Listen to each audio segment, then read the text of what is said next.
Hello बच्चों, let's see the question. कह रहा है कि which of the following is correct. The metallic radii values are equivalent for iron, cobalt and nickel. देखिए बेटा, सबसे पहले बात करें ट्रांस सीरीज के एलिमेंट है ये, है ना। 3D सीरीज के स्कैंडियम हो गया, टाइटेनियम हो गया, वेनेडियम हो गया, क्रोमियम हो गया, मैंगनीज हो गया। उसके बाद आता है बेटा मेरा आयरन, कोबाल्ट, निकल। फिर आता है बेटा मेरा कॉपर और जिंक। एक्चुअली में लेफ्ट टू राइट मूव करने पर मेरा क्या होना चाहिए बेटा, साइज डिक्रीज करना चाहिए, है ना। इन जनरल बात करें तो क्योंकि साइज डिक्रीज क्यों होता है, क्योंकि हमें पता है कि जेड इफेक्टिव क्या हो रहा होता है, इंक्रीज होता है। That is effective nuclear charge. Z effective क्या होता है बेटा, मेरा जेड माइनस सिग्मा होता है, जो डिपेंड करता है नंबर ऑफ प्रोटॉन्स। जितना नंबर ऑफ प्रोटॉन्स होंगे बेटा उतना जेड इफेक्टिव होगा। जेड इफेक्टिव मतलब अट्रैक्शन होती है बेटा न्यूक्लियस और आउटर मोस्ट इलेक्ट्रॉन की। जितना ज्यादा जेड इफेक्टिव होगा, जितनी अट्रैक्शन होगी बेटा, साइज उतना छोटा होगा। पर साथ में बेटा इस सिग्मा में डिपेंड करता है। सिग्मा क्या है, स्क्रीनिंग कांस्टेंट है, जो नंबर ऑफ इनर इलेक्ट्रॉन्स पे डिपेंड करता है बेटा।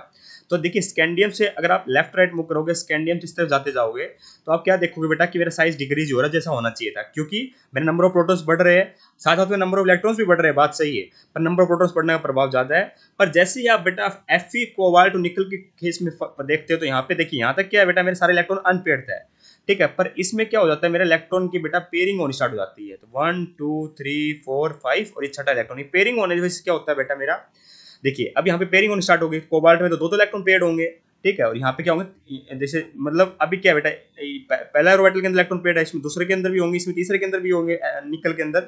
तो होता क्या है बेटा, मेरा लेफ्ट टू राइट मूव करने पे बेटा मेरा क्या हो रहा था, नंबर ऑफ प्रोटॉन्स बढ़ रहे थे, जेड इफेक्टिव बढ़ना चाहिए था, तो मेरा साइज छोटा होना चाहिए था। पर Fe कोबाल्ट और निकल में लगभग साइज सेम हो जाता है, क्योंकि पेयरिंग होने के कारण बेटा देखिए, ये जेड इफेक्टिव तो क्या कहेगा, साइज छोटा करो। पर पेयरिंग होने के कारण बेटा इलेक्ट्रॉन में क्या जाती है, आपस में रिपल्सन आ जाती है। तो रिपल्सन आने के कारण इलेक्ट्रॉन क्या करते हैं, कि रिपेल करते हैं। तो वो कहते हैं कि साइज को बड़ा करो, है ना। साइज को क्या करो, बड़ा करो। तो इलेक्ट्रॉन चाहते हैं कि साइज बढ़ाओ, ठीक है। जेड इफेक्टिव चाहते हैं साइज छोटा हो। तो एक दूसरे को दोनों क्या करते हैं, कंपनसेट करते हैं। तो इनके बीच में साइज का ज्यादा वेरिएशन नहीं आ पाता।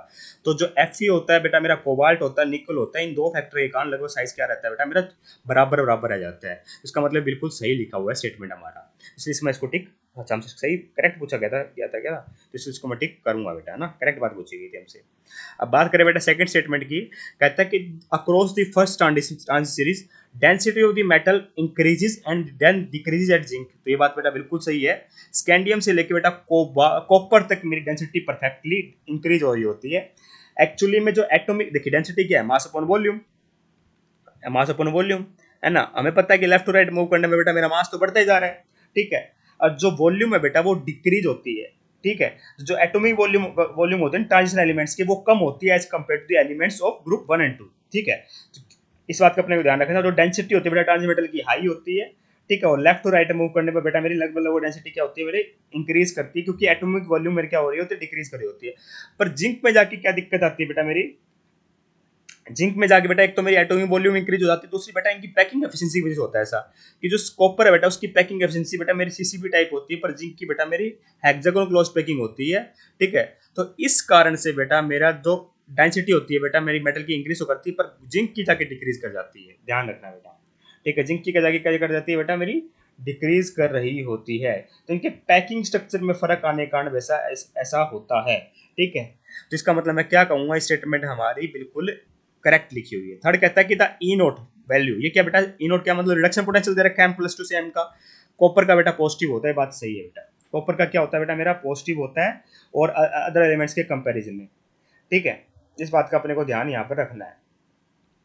जो कॉपर होता है बेटा मेरा, वो क्या जाता है, जैसे मान लीजिए पॉजिटिव का मतलब क्या है बेटा, M+2 से M ये रिड्यूस होना चाहता है। कॉपर +2 क्या जाता है मेरा मेरा CO में जाना चाहता है। और जो एलिमेंट है बेटा वो मेरे क्या होता है, जैसे मान लीजिए इसको रिएक्शन में ये क्या करेगा, ये ऑक्सीडाइजिंग एजेंट के साथ रिएक्ट करता है बेटा, खुद क्या होता है, रिड्यूस होना चाहता है। जो और अदर एलिमेंट्स है बेटा वो क्या जाते हैं बेटा, उनकी वैल्यू ई नोट की नेगेटिव आती है, एक्सेप्ट द कॉपर। ये कॉपर का पता है, अगर मैं Cu+2 CO में चला गया तो मेरे को D10 इलेक्ट्रॉन कॉन्फ़िगरेशन मिल जाएगी, जिससे मैं स्टेबल हो जाऊंगा। तो इसका मतलब क्या होगा बेटा, मेरा तीनों स्टेटमेंट परफेक्टली करेक्ट लिखी हुई है। तो option number 4 is perfectly correct here. I hope you got the answer. Thank you so much.